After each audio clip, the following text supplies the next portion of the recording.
Pour envoyer des devoirs, il est possible aussi d'utiliser directement un fichier Word déjà conçu pour la circonstance que nous pouvons partager sans forcément envoyer un devoir ou une évaluation sous forme de formulaire. Donc aujourd'hui, nous allons apprendre comment envoyer un devoir à l'aide d'un fichier Word préparé pour la circonstance.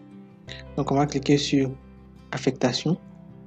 Donc ici, nous allons mettre devoir numéro 2. Quelques instructions. Donc ici, on vient de dire aux élèves qu'ils peuvent remplir directement et envoyer. Donc ce fichier Word qui a été prévu pour la circonstance là, on va l'envoyer, on va l'ajouter grâce à l'outil ressources, ajouter des ressources. Donc on ira directement sur notre ordinateur. À partir d'ici, charger à partir de cet appareil. On viendra ici charger l'évaluation qui a été préparée. Ouvrir. L'évaluation a bien été chargée. Nous cliquons sur terminer. Bien. Une fois que l'évaluation est chargée, qu'il est terminé, nous pouvons affecter un certain nombre de points à cette évaluation.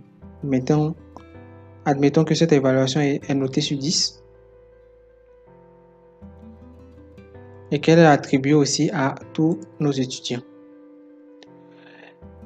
Donc les élèves ne peuvent pas modifier ce fichier-là. Alors que ce que nous, on a demandé aux élèves, c'est de remplir directement et d'envoyer. Donc on viendra ici, on cliquera si les élèves modifient leur propre copie. Voilà. Donc ce qui ne va pas altérer la copie de base, mais cela nous enverra une copie de la feuille de l'élève, comme s'il venait de photocopier le devoir et de traiter. Voilà. Donc nous cliquons sur affecter. Une fois que notre devoir est affecté, maintenant, rendons-nous maintenant chez l'élève pour voir. L'élève va se rendre dans la partie devoir de Microsoft Teams, choisir sa classe et il verra qu'un devoir de type devoir 2 vient de lui être attribué, un devoir de 10 points. Il voit qu'un fichier Word a été envoyé par le professeur. Donc le professeur écrit comme consigne, remplir directement et envoyer. Donc il clique sur le fichier où il regarde ici, ouvrir dans Teams, ouvrir dans Word Online, télécharger. Les options là, si je clique directement sur le fichier, ça va ouvrir directement dans Teams. Et voilà, ici, l'élève a la possibilité de modifier et d'envoyer le document. Donc, modifier dans le navigateur.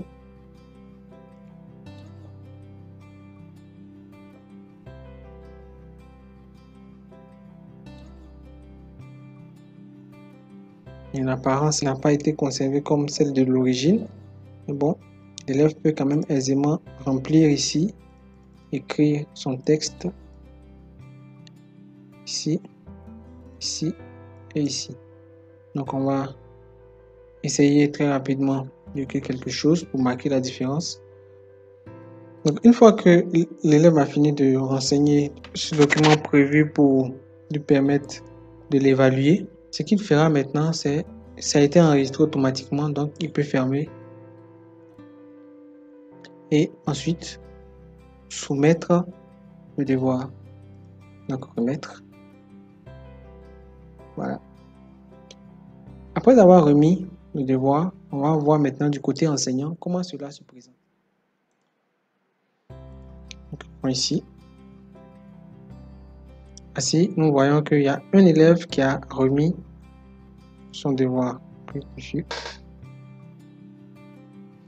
Et évidemment, on voit que le devoir a été remis par l'élève avec les informations que nous avons saisies.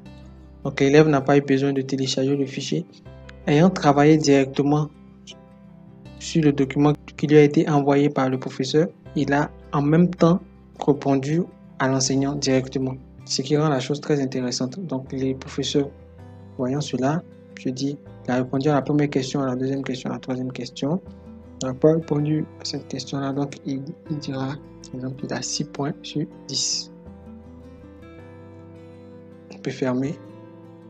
Du côté de l'élève, qu'est-ce qui se passe? On verra maintenant que en actualisant la page, on voit que l'élève reçoit ses points ici. Il a eu 6 sur 10, la note qui lui a été attribuée par le professeur. Nous venons de voir que le professeur peut soumettre un devoir autre que un formulaire, un devoir déjà conçu avec Word, Excel ou PowerPoint, tout document qu'on peut soumettre à l'élève qui va renseigner. Le professeur va traiter, lui envoyer directement sa note sur la plateforme de Microsoft Teams et l'élève pourra aisément recevoir sa note.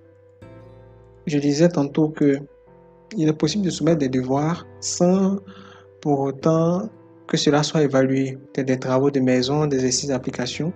On aimerait que les élèves puissent utiliser pour travailler. Donc, dans la partie affectation, ici, lorsqu'on va soumettre le document que les élèves auront à travailler, ici, on n'attribue pas de points. Et si nous n'attribuons pas de points ici, le devoir de maison que nous soumettons à nos élèves n'aura pas de points et sera considéré comme un exercice de renforcement. Voilà. Ici, nous venons de voir un peu comment est-ce que les élèves peuvent envoyer des devoirs à leurs professeurs, comment les professeurs peuvent soumettre des évaluations ou des exercices d'application à leurs élèves. Donc, merci de m'avoir suivi et nous nous disons à bientôt.